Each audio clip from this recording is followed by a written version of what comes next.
On August 7, 2016, 10-year-old Caleb Schwab, excited to ride the world's tallest waterslide, climbed 264 steps toward Verrückt, a towering attraction whose name means insane in German.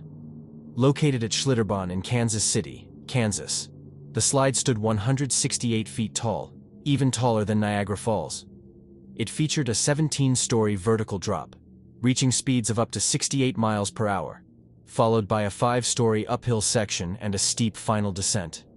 Caleb, the son of Kansas state legislator Scott Schwab, who is now the Kansas Secretary of State, was visiting the park with his family for a free admission event for elected officials.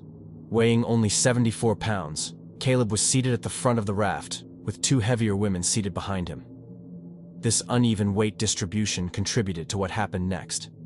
As the raft plunged down the first drop and approached the uphill section, disaster struck. The raft went airborne and crashed into a metal support frame connected to the ride's safety netting.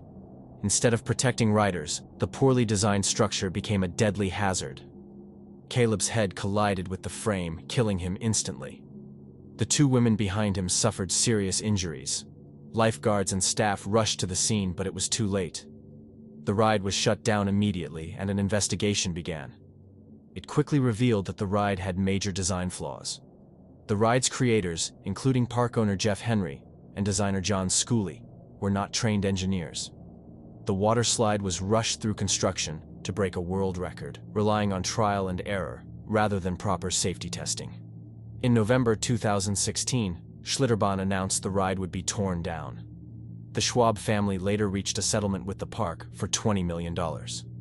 In 2018, park officials, including Henry and Schooley, were indicted on charges including involuntary manslaughter and child endangerment. They were accused of rushing the ride's design and ignoring safety risks. But in 2019, the charges were dismissed after a judge ruled that prosecutors had used inadmissible evidence. During the legal process, experts argued that the ride failed to meet ASTM safety standards, industry guidelines for amusement ride safety.